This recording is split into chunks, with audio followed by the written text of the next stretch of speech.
আবার ফ্যাসিবাদের জন্ম হচ্ছে। তাহলে শুরুটা আপনাদের ওইখান থেকে আসতেছে। আমি বারবার আপনাদেরকে এটা বলছি, সে ছাত্রলীগ, প্রমাণিত ছাত্রলীগ। এখানে ছাত্রলীগ সন্দেহ করার কিছু নাই। মতিয়ার হলে তার রুমে তালা মারা হয়েছিল, তাকে লিস্টেড, তাকে সেখান থেকে বহিষ্কার করা হয়েছে। সেখানে সে প্রক্টর স্যারের সাথে খারাপ ব্যবহার করছে, সে পরে তাকে প্রথমে বের করে দেওয়া হয়। স্যাররা তো সে স্বীকার করছে, নিজে স্বীকার করছে। আমরা তাকে জিজ্ঞাসা করলাম যে সিটের জন্য তো ছাত্রলীগ করলে এই ধরনের নোটিশ দিবে না।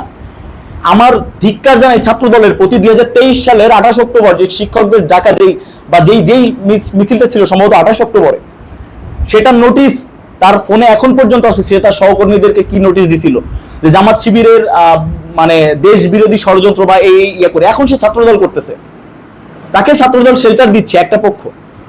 তো সেই জায়গা থেকে সে ছাত্রলীগ নিষিদ্ধ সংগঠন সে করতেছে, সে আবার প্রাউডলি অন করতেছে প্রক্টর অফিসে।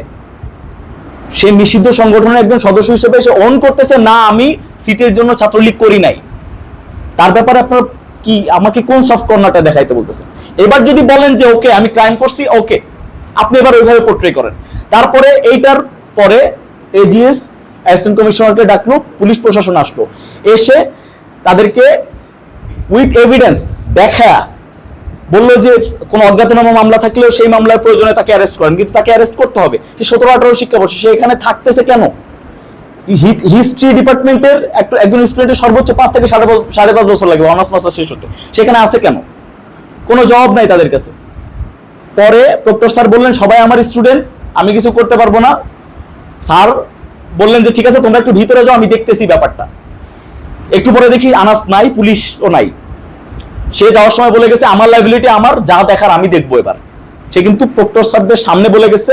আমি যখন বের হই তখন কর্মচারীরা আমাকে বলতেছে প্রক্টর স্যারের পিছনে যে রুমটা আছে ওই রুমের ভিতরে আমাদেরকে স্যার বসায় রাখছে যে তোমরা গেলে ব্যাপারটা একটু হিতে বিপরীত হবে, তোমরা থাকো। সে চলে গেছে, আমি ভাবছি পুলিশ তাকে নিয়ে গেছে। তাকে যে ছেড়ে দেয়া হলো, পরে রাকসু ভবনে আসলাম। রাকসু ভবনে আসার পরে তারা 7 জন আসলো, এসে একজন ক্যামেরা করছে, 6 জন অতর্কিত হামলা করছে। ক্যামেরা করার উদ্দেশ্য কি? কেউ একজন আমাকে হামলা করলো, কেউ একজন আমাকে পিস্তল দিয়ে শুট করলো, ওকে আমাকে মারতে চাইছে। কেউ একজন আমাকে ভিডিও করতেছে, আমাকে হেনস্থা করে আমাকে ভিডিও করতেছে। মানে কি? সে টোটাল এই পজিশনটাকে সে হেনস্থা করতে চাচ্ছে। সে সোশ্যালি আমাকে মানে এমন ভাবে ইয়ে করতে চাচ্ছে, পোর্ট্রে করতে চাচ্ছে যে হ্যাঁ ওকে গণদোলায় দিছি বা ইয়ে করছি। এই জায়গাটা ছোট কে হইতো? যারা রাজশাহী বিশ্ববিদ্যালয়ের শিক্ষার্থী আছেন, প্রত্যেক বিশ্ববিদ্যালয়ের প্রত্যেকটা শিক্ষার্থী ছোট হইতেন। প্রত্যেক শিক্ষার্থী জুলাইয়ের সময় আপনারা কাজ করছেন, জুলাইয়ের সময় আন্দোলন করছেন। সেই জায়গায় ছাত্রলীগকে ছাড় দেওয়ার কোনো সুযোগ নাই।